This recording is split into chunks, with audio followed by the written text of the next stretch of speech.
నా పేరు రాగం శ్రీనివాస్. మాది సిద్దిపేట జిల్లా, సిద్దిపేట అర్బన్ మండలం, రంగదాంపల్లి గ్రామం. మా కుటుంబానికి 13 ఎకరాలన్నర వ్యవసాయ భూమి ఉంది మా ఊర్లో. ఈరోజు నేను మీ ముందుకు రావడానికి గల ఒక కారణం, నేను ఏ రాజకీయ పార్టీకి చెందినవాన్నో లేకపోతే రాజకీయ వాళ్ళతో సంబంధం ఉన్నవాన్నో కాదు. ఒక యాదవ సామాజిక వర్గానికి చెందినవాన్ని, ఒక బీసీ రైతు బిడ్డగా మీ ముందుకు వచ్చిన.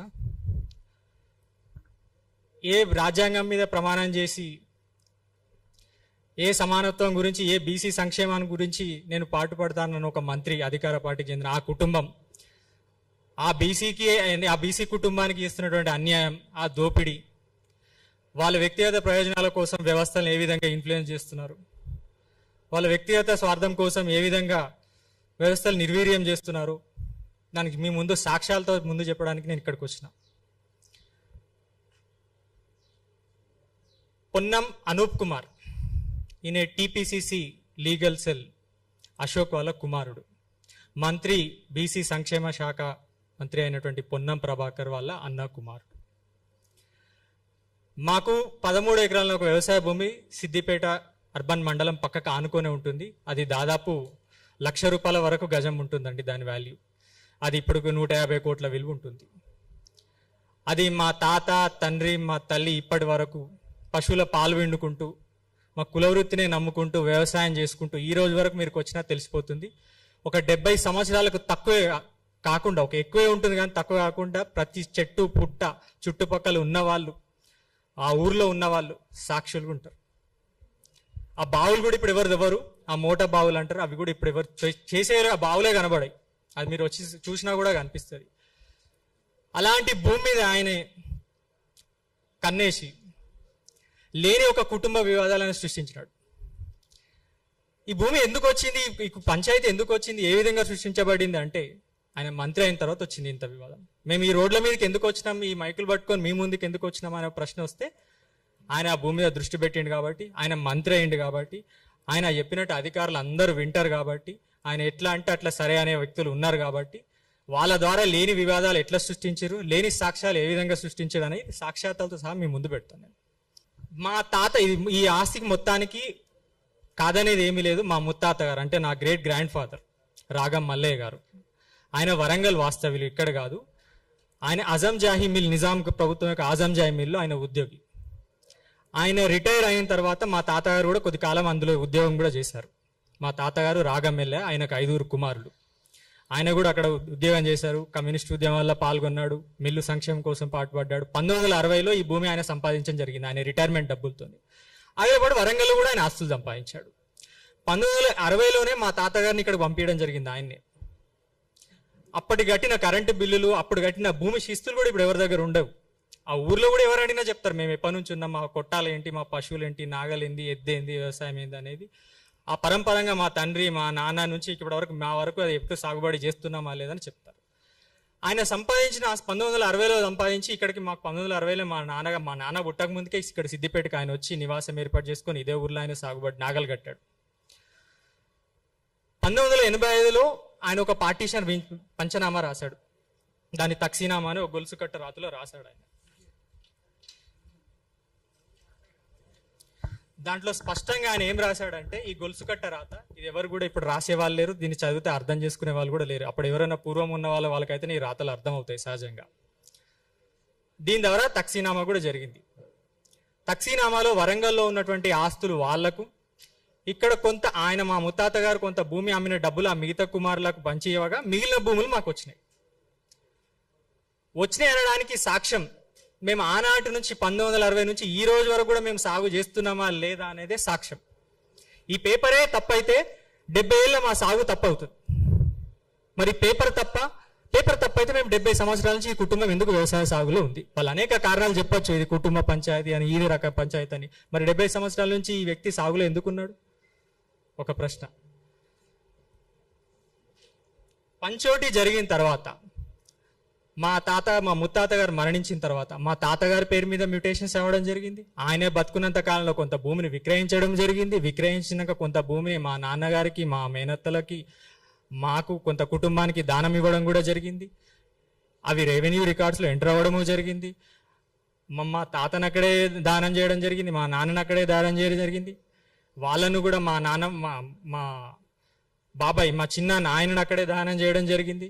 మా కుటుంబాలన్నీ అక్కడ దహనం చేయడమే జరిగింది. దానికి ఊరు సాక్ష్యం, చుట్టుపక్కల వాళ్ళు సాక్ష్యం. ఆ భూమి అంతా ఇప్పుడు మిగిలింది 8 ఎకరాల 30 గుంటలు ఒక దగ్గర, ఊరు పక్కన ఒక 5 ఎకరాలన్నర. ఆయన ఊరు పక్కకే, ఊరు నడి ఊర్లు కూడా వదిలిపెట్టలే ఆయన, ఊరు పక్కకు వచ్చి కూడా అక్కడ ఇక్కడ ఉన్న భూమి ఇంతే. పొన్నం ప్రభాకర్ అనే వాళ్ళు ఈ కుటుంబ పంచాయతీని ఆసరాగా తీసుకొని మా వాళ్ళకు కొంత ఆశ చూపించడం కోసం వాళ్ళని దోషిగా చూపలేకపోతున్నాను. ఎందుకంటే ఇప్పుడు ఈ ప్రెస్ మీట్ తర్వాత వాళ్ళతో కూడా ఆయన ఈ ప్రెస్ మీట్ జరగకుండా ఉండడానికి కోసం ఎంత శ్రమ పడిండో అంత శ్రమ పడిండో, ఎంత మందితో ఫోన్లు చేసి బెదిరింపులకు పాల్పడాలో అనూప్ కుమార్ అనేటోడు అన్ని ఫోన్లు చేపించిండు, అంత పెట్టించిండు. దీని తర్వాత మా కుటుంబం వాళ్ళతో కూడా ప్రెస్ మీట్ పెట్టిస్తాడు. ఎందుకంటే మేము పెట్టినాం కాబట్టి దాన్ని మళ్ళీ ఆయన వాళ్ళు మంచి వాళ్ళని సమర్థించుకోవడం కోసం ఆయన పెట్టిస్తాడు. నిజంగానే వాళ్ళకి అంత మీద ప్రేమ ఉంటే ఆ భూమి వాళ్ళకి చెప్పాలి ఆయన. మరి వాళ్ళ బాలాజీ రియల్ ఎస్టేట్స్ అని అనూప్ కుమార్ పేరు మీద ఎందుకు చెప్పించిండో అది మీడియా మిత్రులకే వదిలేస్తున్నా, అది ఎందుకు చేశాడు. నిజంగా ఆయనకు వాళ్ళ మీద అంత ప్రేమ ఉంటే ఆ భూమి వాళ్ళకి చెప్పాలి. అట్లీస్ట్ మేము సంతోషపడాలి, ఒక కుటుంబంలో ఎవరికొకటి దక్కిందని. నువ్వు వాళ్ళకి కాకుండా వాళ్ళ ద్వారా నీ పేరు మీద ఎందుకు చెప్పించుకుంటే నీ స్వార్థం అర్థమైంది. ఆ కుటుంబాన్ని నువ్వు ఏ విధంగా వాడుకుంటున్నావు, లేని పంచాయతీలు ఏ విధంగా పుట్టిస్తున్నావు, 30 సంవత్సరాల తర్వాత వచ్చిన ఈ పంచాయతీని ఎందుకు నువ్వు సృష్టిస్తున్నావు, లేని ఆధారాలు లేని పంచాయతీలు ఎందుకు క్రియేట్ చేస్తున్నావు అనేది నేను మీకు వివరంగానే చెప్తా. వీళ్ళంతా ఏం చేశారు, పంచోటి అంతా తప్పు, ఈ 85లో జరిగిన పంచాయతీ అంతా తప్పు, ఈ రికార్డులన్నీ తప్పు, ఈ రిజిస్ట్రేషన్లన్నీ మా తాత మాకు దానం చేసిన రిజిస్ట్రేషన్లు తప్పు, విక్రయించిన భూములన్నీ తప్పు, ఇవన్నీ అక్రమంగా చేయించుకున్నాయి అని కలెక్టర్లో 2025 మేలో వీళ్ళు ఒక దరఖాస్తు పెట్టించినాడు మిగతా మా ముత్తాతకు సంబంధించిన వారసుల కుటుంబాలతో. ఆ దరఖాస్తు యొక్క సారాంశం ఏంటంటే, ఎల్ఏ ఒక కుటుంబం ఏదైతే మా మల్లయ్య అని చెప్పానో ఆయన రెండో కుమారుడికి ఉన్నటువంటి పట్టాలు రిజిస్ట్రేషన్లు అన్ని అక్రమాలు, అవి సక్రమాలు కాదు. ఆ 85లో రాసుకున్నటువంటి పంచోటి తప్పు. కానీ సాగు గురించి వాళ్ళు ఎక్కడ చెప్పలే, సాగులో ఉన్నాం కాబట్టి అది ఒకటి చెప్తే దొరికిపోతారని చెప్పలే వాళ్ళు. చెప్పకుండా ఇవన్నీ అక్రమాలంటే కలెక్టర్ ఆగమేఘాల మీద నోటీసులు జారీ చేసి, నోటీసులలో ఏం చెప్పారంటే ఈ భూమి నీది కాదని ఏ విధంగా వివరణ ఇచ్చుకోమంటే మేము అడ్వకేట్ ద్వారా పెట్టుకొని భూమి శిస్తులు 1979 నుంచి భూమి శిస్తుల నుంచి నేటి వరకు మాకున్నటువంటి రైతు బంధు మేము విక్రయించుకున్న ఎంఎస్పి రేటు, ఒక ఎంఎస్పి రేట్ ఇవ్వాలంటే దాన్ని సర్టిఫై చేయాల్సిన వ్యవసాయ శాఖ అధికారి ఇస్తేనే దాన్ని సర్టిఫై చేస్తారు. ఆ సర్వే నెంబర్లో నేను పండిస్తున్నా లేదా అని చెప్పడానికి ఒక వ్యవసాయ అధికారి కూడా సర్టిఫై చేస్తాడు. ఆ ఎంఎస్పి రేటు కూడా మేము మక్కలు అమ్ముకోవాలన్నా, యూరియా కొనుక్కోవాలన్నా ఇవన్నీ ఆధారాలు ఉన్నాయి, ప్రతి ఒక్క ఆధారం ఉంది. అవన్నీ కూడా మేము కలెక్టర్కి చెప్పినా కూడా ఇవన్నీ ప్రణాళిక ముందే జరిగినాయి కాబట్టి ఇక మంత్రి గారు చెప్పినాక ఆగమేఘాల మీద వాళ్ళు స్పందించడం సహజమే కదా. మన మాట సామాన్యులు, ఇది నా వరకే కాదు, ఏ సామాన్య కుటుంబానికి భూమి విలువ ఉన్న ఎవరికైనా వస్తుంది ఆ బాధ. ఏ విధంగా వాళ్ళు ప్రణాళికలు చేసిరంటే అది చెప్తే మీరు హృదయ విదాకరంగా ఉంటుంది ఆ విషయం చెప్తే.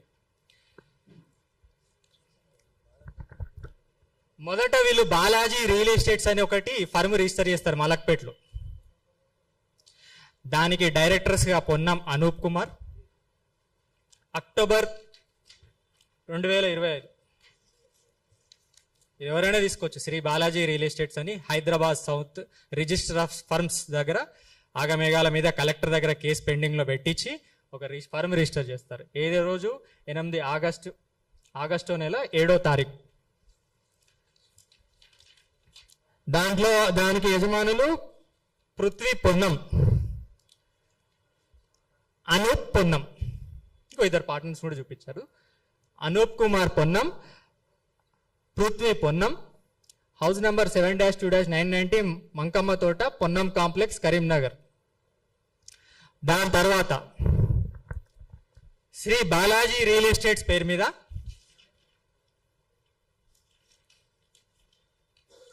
ఈ భూములన్నీ బదలాయించబడతాయి. మొదట మా కుటుంబం యొక్క రికార్డు లేని వాళ్ళకి రికార్డు ఇచ్చేసి 16 ఎకరాలు, మోకా మీద 8 ఎకరాల 30 గుంటలు ఉంటే ఆయన 16 ఎకరాల వ్యవసాయ భూమి కింద భూభారతిలో ఎంట్రీస్ చేపించి ఇదిగో చూడండి, Ponnam Anoop Kumar authorised by Shri Balaji real estates Karimnagar పేరు మీద 16 ఎకరాల భూమి భూభారతి ద్వారా రిజిస్ట్రేషన్ చేయించుకుంటారు. ఇదంతా ఇక్కడ కలెక్టర్ దగ్గర పెండింగ్ లో ఉండగానే, మ్యాటర్ ఉండగానే ఫర్మ్ రిజిస్ట్రేషన్ అవుతుంది. 8 ఎకరాల 30 గుంటలు వ్యవసాయ భూమి ఉంటే ఆడ 16 ఎకరాల వ్యవసాయ భూమిగా భూభారతిలో నమోదు చేస్తారు. నమోదు చేసిన మా కుటుంబం ద్వారా భూ బదలాయింపులు కూడా చేస్తారు, రిజిస్ట్రేషన్స్. కానీ మోకా మీద 8 ఎకరాల 30 గుంటలే ఉంటుంది. మిగతా భూమి అంతా ప్లాట్లు, ఇండ్లు, అక్కడ అపార్ట్మెంట్స్, రోడ్స్, బిల్డింగ్సే కనిపిస్తాయి. వాళ్ళని కూడా లీగల్ ఒపీనియన్ వాళ్ళని కూడా ప్రమాదాలకు నెట్టేసిండు. ఆ కొనుగోలు చేసిన వాళ్ళని కూడా ఆందోళనకు నెట్టేసిండు. అక్కడ వాళ్ళ అసోసియేషన్ వాళ్ళు కూడా మొత్తం మీటింగ్లు పెట్టుకున్నారు, ఇది ఏంది దుర్మార్గం ఏందని. ఇది అయిపోయింది, రిజిస్ట్రేషన్స్ అయిపోయినాయి, అన్నీ అయిపోయినాయి. డిసెంబర్ నెలలో ఆగమేఘాల మీద అయిపోగానే మీ నమోదులు అన్నీ చెల్లబడవు, మీ నమోదులన్నీ ఇల్లీగల్, మీరు ఒక్కరు పంచోటి చేసుకోబడలేదు, ఈ పంచోటి కాని ఆస్తులు మీకు ఒక్కటి ఎట్లా చెల్లుతాయి అని కలెక్టర్ గారు ఆగమేఘాల మీద ఉత్తర్వులు తయారు చేస్తారు. ఇది అయిపోగానే, ఈ తతంగం అంతా అయిపోగానే ఉత్తర్వులు జారీ చేస్తారు.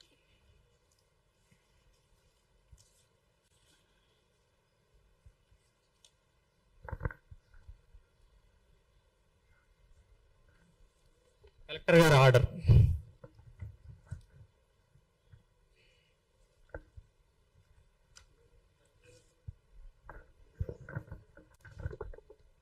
ఐదు 12/2025 ఈమె 28 ఎకరాల 34 గుంటలకు పట్టా ఇచ్చేస్తుంది. అక్కడ భూమి వాస్తవికానికి పోతే అక్కడ పంచనామా చేసిరా, అక్కడ మోకా మీద ల్యాండ్స్ ఉన్నాయా లేవా, ఇప్పటికి కూడా ఛాలెంజ్ అయ్యేది. మోకా మీదకి వెళ్ళిన తర్వాత ఎన్ని ఎకరాలు ఈమె ఇచ్చిన ప్రకారం భూములు ఉన్నాయా, లేకపోతే అక్కడ బిల్డింగ్లు అపార్ట్మెంట్లు ఉన్నాయా, మీరే సాక్ష్యం చూస్తారు.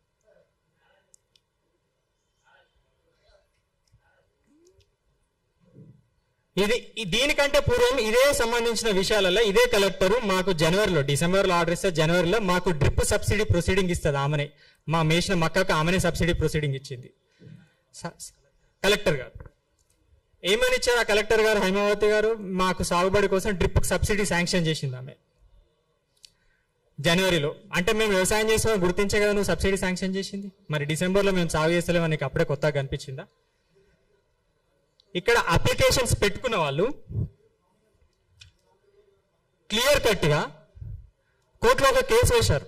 కలెక్టర్ దగ్గర అప్లికేషన్ పెట్టుకోక ముందే పార్టీషన్ సూట్ అని మా అవతల వాళ్ళు కోర్టులో కేసు వేశారు. వేసిన కేసును కూడా వాపస్ చేయించుకున్నారు, డిస్మిస్ చేయించుకున్నారు. ఇది నిజంగా కుటుంబ పంచాయతీ అని వాళ్ళు సమర్థించుకుంటే, ఇది నిజంగా వాటాల పంచాయతీ అని వాళ్ళు సమర్థించుకుంటే పార్టీషన్ కేసును ఎందుకు వాపస్ పెట్టుకోవాలి? మీరు ఫర్మ్ రిజిస్ట్రేషన్ కాగానే కేసు వాపస్ తీసుకుంటారు, కేసు వాపస్ తీసుకోగానే భూములు రిజిస్ట్రేషన్ చేస్తారు, భూములు రిజిస్ట్రేషన్ అయిపోగానే కలెక్టర్ ఆర్డర్ ఇస్తారు. గమనించాల్సిన విషయం దయచేసి, ఇది ఫస్ట్ ఫర్మ్ రిజిస్ట్రేషన్ అవుతుంది. ఫర్మ్ రిజిస్టర్ కాగానే పార్టీషన్ సూట్, కోర్టులో ఉన్న కుటుంబ పార్టీషన్ సూట్ విత్డ్రా పెట్టేసుకుంటారు. ఎవరైతే న్యాయస్థానానికి వెళ్ళి న్యాయం చేయమని వెళ్తారో వాళ్ళే కేసును వాపస్ తీసుకుంటారు. ఎవరైతే న్యాయస్థానానికి వెళ్ళి మాకు న్యాయం చేయమని అన్నారో వాళ్ళే వాపస్ తీసుకుంటారు. వాళ్ళు అక్కడే ఉన్నారు, ఎదురుగానే ఉన్నారు, వాళ్ళు కూడా దీని తర్వాత మాట్లాడతారు, వాపస్ తీసుకుంటారు. ఓకే ఓకే, ఫర్మ్ రిజిస్ట్రేషన్ అయిపోతుంది, కోర్టులో ఉన్న పంచోటి కేసు వాపస్ తీసుకుంటారు, దాని తర్వాత రిజిస్ట్రేషన్ బదలాయింపు జరుగుతుంది, దాని తర్వాత ఆగమేఘాల మీద కలెక్టర్ ఆర్డర్లు పాస్ చేస్తుంది. కలెక్టర్ ఆర్డర్ పాస్ చేసిన తర్వాత బాలాజీ రియల్ ఎస్టేట్స్ అనే వ్యక్తి నా మీద ఇంజంక్షన్ సూట్ ఫైల్ చేస్తాడు మా కుటుంబం మీద. ఏమి కలెక్టర్ ఆర్డర్ ని బేస్ చేసుకుని ఈ భూమి మీద మాకు ఇంజంక్షన్ గ్రాంట్ చేయాలని చెప్పేసి ఒక ఆర్డర్ పాస్ చేస్తాడు, ఒక నోటీస్ ఇష్యూ చేస్తాడు. సారీ, ఆగమేఘాల మీద ఈ నోటీస్ రాగానే మీరు గమనించాలి,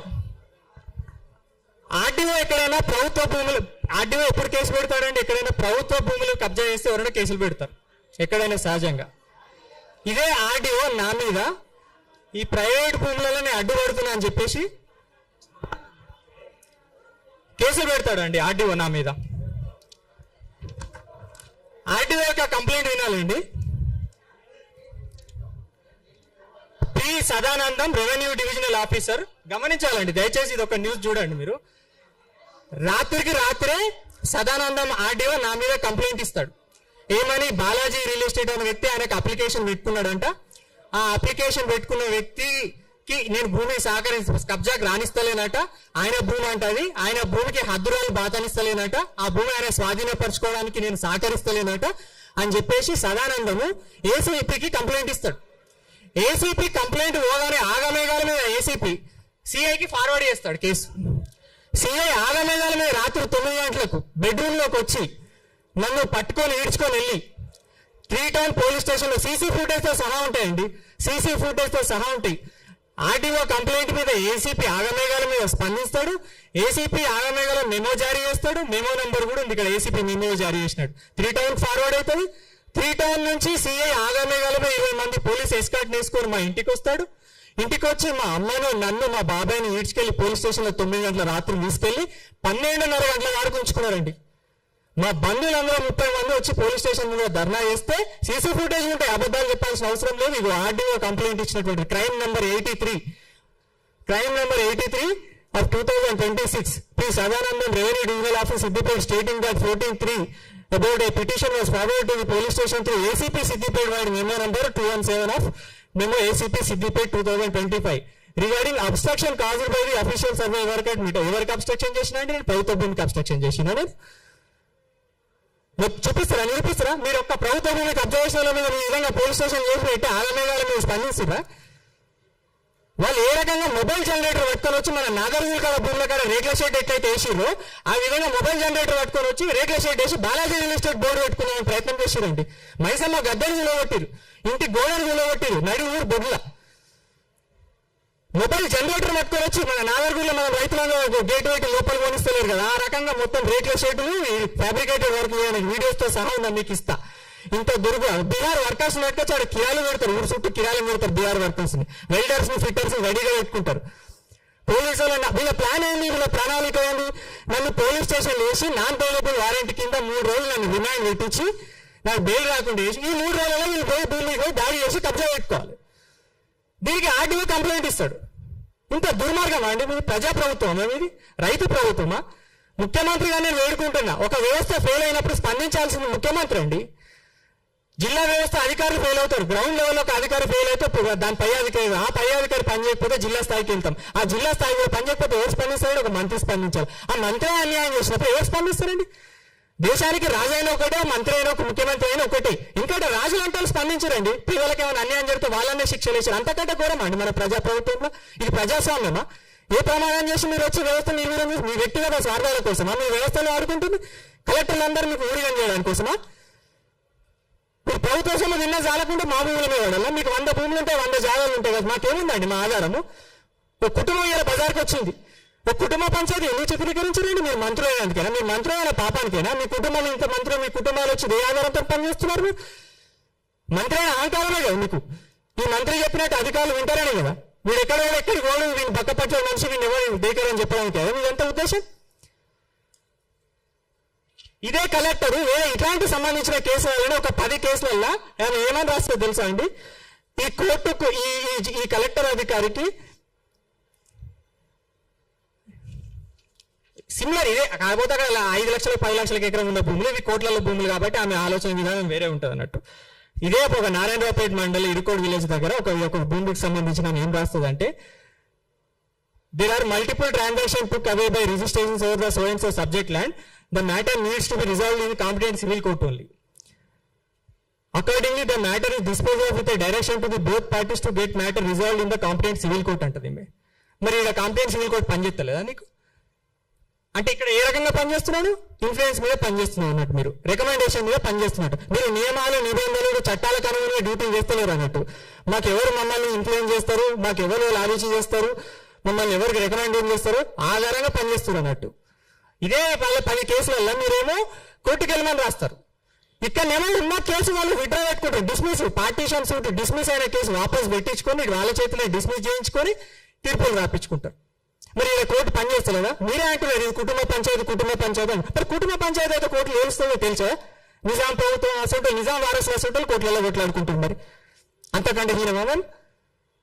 మరి అక్కడ ఎందుకు కోర్టుకు పనిచేస్తున్నాయి, ఇక్కడ కోర్టులు ఎందుకు పనిచేస్తున్నాయి? మరి మీరు చెప్పాలి కదా, కోర్టుకి వెళ్ళి నేర్చుకోమని చెప్పాలి కదా. మరి పొన్నం ప్రభాకర్ మనుషులకు వాళ్ళ కుటుంబాలకు మా కుటుంబం మీద అంత ప్రేమ ఉంటే ఆ కుటుంబానికి మా అవతల వ్యక్తి కుటుంబాలకైనా పేరు మార్పిడి చెప్పాలి, వాళ్ళ పేరు మీద మా పేరు తీసి చెప్పించి. మరి మీ పేరు మీద మార్పిడి చేసుకున్నారు. మీకు అంత ప్రేమ ఉంటే వాళ్ళ మీద వాళ్ళ పేరు ఎందుకు ఎక్కిపోయలేదు? మీరు ఇలా వాళ్ళని దోషులు అంటలేదు, వాళ్ళకు 10 రూపాయలు ఆశ పెట్టి వాళ్ళ నయానో భయానో వాళ్ళకి ఇచ్చి మీరు వాళ్ళని వంగపరుచుకున్నారు, అంతే, ఏం లేదు. ఇదే వ్యక్తులు పార్టీషన్ కాలేదంటారండి. కలెక్టర్ దగ్గర అప్లికేషన్ పెట్టుకున్న వాళ్ళందరూ రేపు వాళ్ళు ఇప్పుడు దీని తర్వాత వాళ్ళు వివరణిస్తారు కాబట్టి నేను ముందే చెప్తున్నాను. ఎవరైతే కలెక్టర్ దగ్గర ఒక 10 మంది, మరి ఇదే కలెక్టరు మా ముత్తాత గారికి 5 కొడుకులు ఒక కూతురండి. ఇప్పుడు వాళ్ళంతా వారసుల సంఖ్య తీసుకుంటే 40-50 మంది ఉంటారు. మరి 40-50 మందికి నువ్వు నోటీస్ ఇవ్వచ్చు కదా. మీరు నిజంగా మీరు పంచుకున్నారా లేదా అని ప్రతి వ్యక్తి మీరు ఇవ్వనేసి కదా. ఇదే కోర్టు అయితే అందరికి నోటీసులు ఇస్తారు. మీరు ఎవరికి నోటీసులు ఇవ్వలేదు? ఒక 10 మంది కుటుంబంలో ఒకరిద్దరితో అప్లికేషన్ పెట్టించుకొని మీరు తీర్పులు రాసేస్తారు. ఆ తీర్పుల్లో ఎట్లుంటాయి? పేపర్ మీద ఒకటి ఉంటుంది, వాస్తవం మీద ఒకటి ఉంటుంది. రికార్డులలో ఒకటి ఉంటుంది, వాస్తవం మీద ఒకటి ఉంటుంది. పేపర్ మీద 28 ఎకరాలు అంటారు, వాస్తవం మీద 8 ఎకరాలు 30 గుంటలు ఉంటుంది. రికార్డులోనేమో వ్యవసాయ భూములను కింద నమోదు చేస్తారు, వాస్తవం కోతనేమో అక్కడ 8 ఎకరాలు 30 గుంటలు వ్యవసాయం తప్పిస్తే ఆడ అపార్ట్మెంట్లు, బిల్డింగ్లు, కాలనీస్ ఉంటాయి. మీరు చెప్పిన దానికి గ్రౌండ్ లో రిఫ్లెక్ట్ అవ్వాలి కదా. మేము ఏవైతే చెప్తున్నామో అది వాస్తవికంగా ప్రతిబింబింపు కావాలి కదా. అది అక్కడ అది ఎందుకు జరుగుతలేదు? మరి ఒక సర్వే మీరు ఎందుకు చేయట్లేదు? ఇప్పటికే నేను చెప్తున్నాను, నేను ఇప్పటికీ కోరేది ఏంటంటే నా ఆరోపణలు నమ్మాల్సిన అవసరమే లేదు. నేను సాక్ష్యాలతో ముందు పెట్టిన ఇది నిజంగా తేల్చాలనుకుంటే నేను ముఖ్యమంత్రి గారు కూడా నేను ఒకటే కోరుకుంటున్నాను. నేను ఈ విషయం మీద డిఓపిటీగా కూడా కంప్లైంట్ ఇవ్వబోతున్నాను. దీనికి సంబంధించిన న్యాయ వ్యవస్థలు కానీ అధికార వ్యవస్థలు కానీ వాళ్ళందరికీ నేను కంప్లైంట్ ఇస్తా. లీగల్ గా దీని మీద ఉన్నత స్థాయి విచారణ చేయండి. మీరు నిజంగా చిత్తశుద్ధి ఉన్నట్టయితే ఉన్నత స్థాయి ఒక విచారణ, దీన్ని ఏ లెవెల్ ఎంక్వైరీ చేస్తారు? సిబిసిఐడితో చేపిస్తారా, లేకపోతే ఇంకో ఉన్నత సంస్థతో విచారణ చేపిస్తారా? చేపియండి. మేము చెప్పాల్సింది నమ్మాల్సిన అవసరం లేదు, అవతల వ్యక్తులు నమ్మాల్సిన అవసరం కూడా ఏం లేదు. మీరు విచారణ చేస్తే మీ విచారణ ఆధారంగా దోషులను మాత్రం మీరు విడిచిపెడతారా, శిక్షిస్తారా? అది మీ విజ్ఞతకే వదిలేస్తున్నా, ఈ ప్రభుత్వం యొక్క విజ్ఞతకే వదిలేస్తున్నా. ఇంత దుర్మార్గం అండి. ఒక సామాన్యుడు, ఒక రైతు కుటుంబం మీద మీరు గద్దల్లాగా వాడి వాళ్ళకు భూమి ఎరడమే శాపం అయిపోయిందా, లేకపోతే కాపాడుకోవడం శాపం అయిపోయిందా, ఉండడమే శాపం అయిపోయిందా? దేని తప్పు పట్టుకున్నాం మనం? భూమి ఉండడం తప్ప. అందరూ ఊళ్ళో రైతుల భూములు ఉన్నట్టు మాకు రైతు భూములు ఉన్నాయి. అందరూ కుటుంబాలు వ్యవసాయం చేసుకున్నట్టు మేము మా కుటుంబం వ్యవసాయం చేసుకుంది. అయితే భూమి ఎరడమే శాపం అమ్మాలి. రిజిస్ట్రేషన్ ప్రకారం పంచోట్లేనండి. ఇదే కలెక్టర్ దగ్గర ఎవరైతే వీళ్ళు దరఖాస్తు పెట్టించినారో ఎంత క్లియర్ గా అండి వాళ్ళు రాసుకునే వరంగల్ కాడ ఆస్తులు. ఈ పంచోటి ప్రకారం 85 వరంగల్ ఆస్తులు మాకు, ఇక్కడ ఆస్తులు మాకని వచ్చినాయి. ఈ పంచోటి ఎప్పుడు తప్పవుతుందండి? ఈ పంచోటి ప్రకారం వరంగల్ కాడ ఆస్తులు లేకపోతే తప్పైనట్టు. ఇదే ఆస్తులు అక్కడ ఉంటాయి, ఇదే ఆస్తులు వీళ్ళు పంచుకుంటారు. ఏమని రాసుకుంటారండి? వరంగల్ ఇదే మా కుటుంబం వాళ్ళు.